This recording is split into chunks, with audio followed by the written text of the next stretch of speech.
Драги ученици, добре дојдовте на видео лекцијата насловена Легенди и преданија, која што е наменета за учениците од 7 одделение.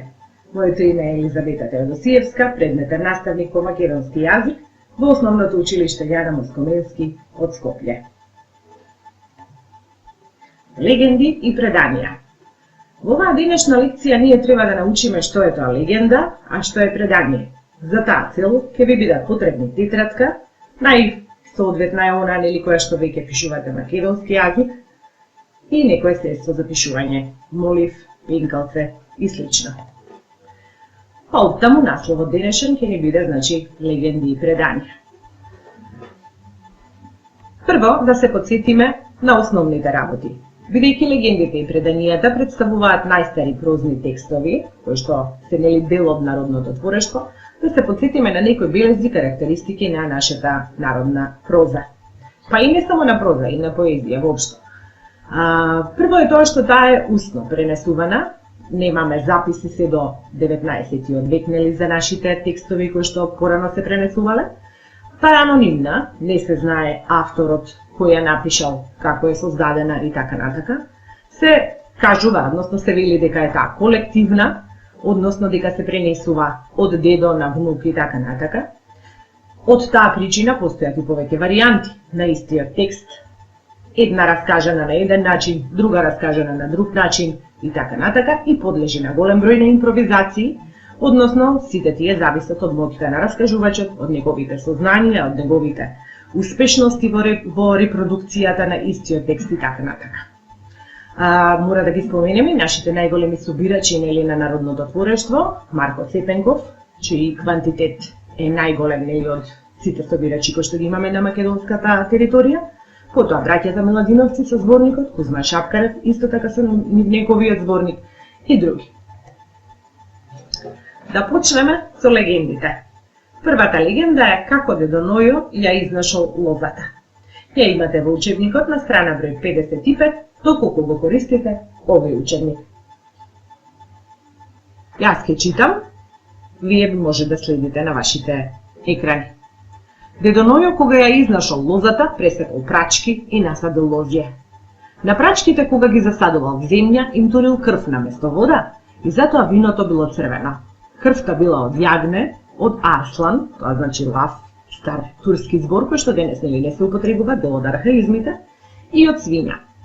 Кога ја турил крвта, вака благословил: кој ќе пие од виното што ќе го роди лозјево, потоа да биде кроток и весел како рудо јагне. Но кој ќе пие повеќе, да биде како звер, како арслан, односно како лав, јунак и страшен, а кој ќе пие од мерата надвор за да препие, да паѓа по земја и да се валка како свиња во тиња, со него сиот свет да се шегува. Тоа беше приказната за дедо Ное, нели тоа е библиски лик. А сега втората легенда, со наслов Пелистерски очи, легенда за нивното настанување.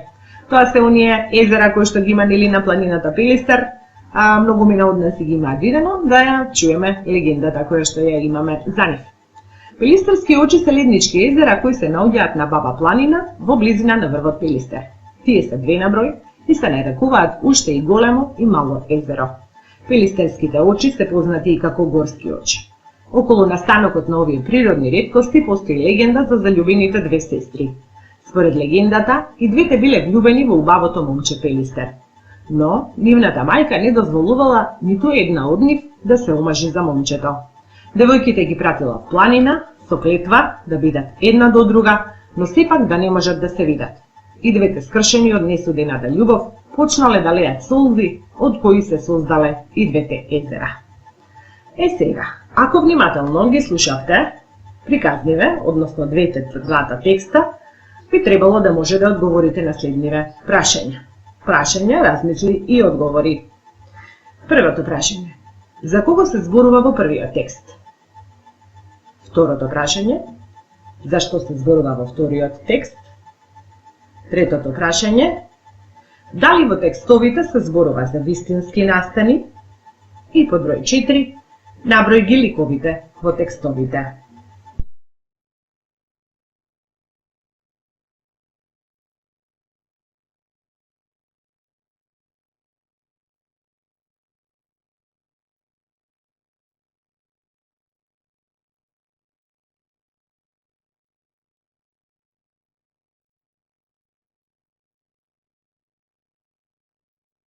Се надевам дека одговоривте нешто слично на прашањата одговорени кои што се на вашите екрани. Во првиот текст се зборува за библискиот лик на дедо Ное, кој што ја пронашол и ја посадил првата винова лоза, а потоа ја благословил. Одговорот на второто прашање би гласал отприлика вака: во вториот текст се зборува за настанокот на Пилистерските езера. Одговорот на третото прашање е дека можеби се вистините, можеби не се, но доминира народната имагинација и фантазија. И одговорот на четвртото прашање би било дека ликовите кои што се спомнати во текстовите се дедо Ное, кој што е лик од Библијата, двете сестри, мајката и така натака. Можете и нешто и да запишете од сето ова во тетрадки. Од сето ова можеме да заклучиме следно. Прво, зборот легенда потекнува од латинскиот збор исто легенда, кој што значи нешто што треба да се читаат. Оттаму легендите се епски творби во кои на фантастичен начин се раскажува за појави од животот и од природата, за создавање на светот, за човекот, за небеските тела, за настанок на имињата на области, на места и така натака. Кога станува збор за ликовите кои што се употребени во легендите, тие варираат најразлично, од реални па се до надприродни суштества, како што се богови, светци, самовили, вештици, историски личности и така натака. Имаме на различни легенди, например легенда за настанокот на денот и ноќта, легенда за Марко Крале, легенда за Александар Македонски, легенди за разни светци, дедо Ное, Свети Клименти Наум Охридски и така натака, кои што нели се споменуваат како ликови, меѓутоа и многу реални личности, односно ликови, за разни мајки, ќерки, сестри, татковци, маќеи и така натака, односно сето она што човекот го доживувал како реалност, како негово секојдневие. Која е целта на легендите и на преданијата? Прво, имаат цел да не поучат, значи да разбереме нешто за нивната реалност, за нивната стварност, да се задоволи љубопитноста, поради неможноста да ги објаснат природните појави и сето она што ги обкружувало, мораат нели да ја надокнадат да го надокнадат целиот тој недостаток со нивната имагинација, со нивната фантазија и така натака.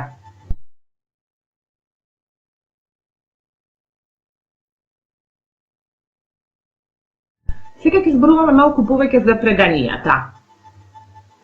Преданија. Прво предание кое што ќе го прочитаме е преданија за Марковите камења. Текстот е напишан на народен јазик, меѓутоа јас ќе го прочитам, та и вие обидете да се нели да ме следите преку вашите екрани. Околу 1 сат одење далеко од Прилеп на запад има едно место што се вика Песјобрци. Таму има камење во земјата и на тие камења има стапалки од коњо на Марко, кај што слегол од коњо Марко и кај што стапил. Таму се закачи на нозете и се познаваат до ден денеска. Кој ќе помини на Песјобрци, се сака да ги види тие стапалки од Марко и од коњо. Ова предание е запишено од Марко Цепенков. Следното предание е предание за Александар Велики. И ова предание може да го најдете во вашите учебници на страна број 56. Преданието вели вака. Простите луѓе велат и веруваат дека војните најпрво биле изнајдени од Александар Велики Македонски.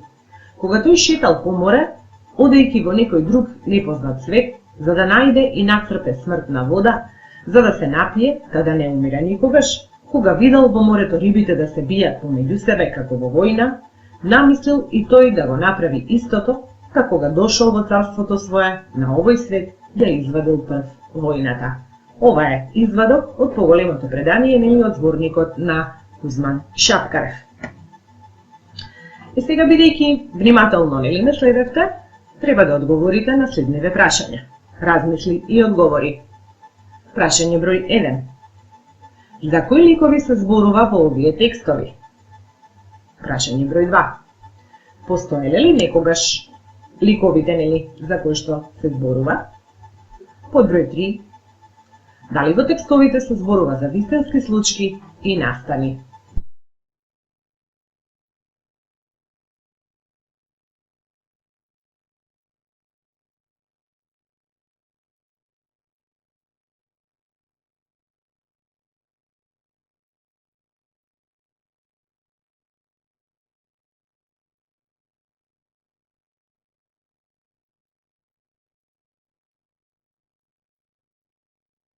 Доколку одговоривте, одговорите би требало да бидат од прилика вакви.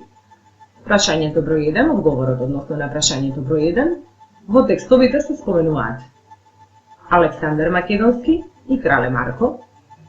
Одговорот на второто прашање би требало да гласи да, дека тоа се историски личности. И одговорот на третото прашање е дека настаните се измислени, фантастични и преувеличени, значи не одговараат на реалноста. Што ќе заклучиме од сето ова што го видовме денес? Заклучоци. Од сето ова можеме да заклучиме некои работи. Овие нели може да ги запишете и во вашите тетрадки, исто како што беше за легендата. Преданието представува кратка епска творба која што зборува за настани и личности од историјата кои одиграле значајна улога во животот на луѓето, но и за настанокот на некој град, на некое село, на некоја градба, мост, манастир и така натака. Имаат историска основа, меѓутоа не содржат голема историска вистина.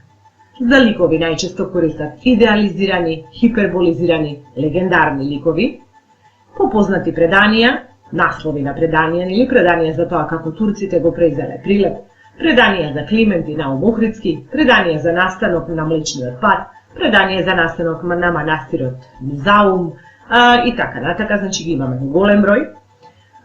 Мораме да напоменеме некои факти. Мора да заклучиме од сето ова што го слушнавме дека текстовите всушност, кои се легенди и преданија како дел од народната наша проза, имаат многу испреплетени елементи, па во некои моменти не знаеме дали станува збор за легенда или станува збор за предание. Во основа, значи, се слични текстови, со таа разлика што преданијата се поблиски до реалната вистина или до историската вистина, додека легендата е пофантастична приказна. Во основа, значи, сите имаат од реални до нереални ликови и преданијата и легендите, меѓутоа, секоја на свој начин ги опишува нештата. Преданието е поблиско до вистината, додека легендата е, да речам, пофантастична. Сега, следи една ваша задача за дома, да истражите и прочитате по свој избор неколку легенди, неколку преданија. На интернет може да напишете легенди и преданија, ќе ви излезат голем број нели на легенди и преданија кои што може да ги пронајдеме.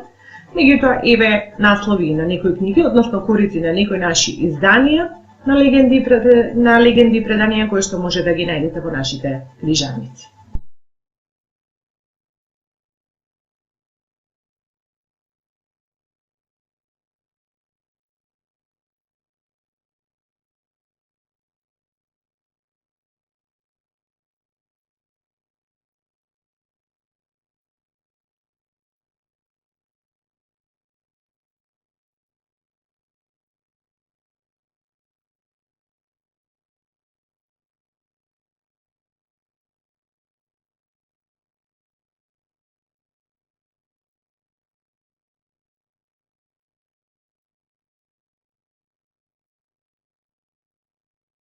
Ви благодарам на вниманието.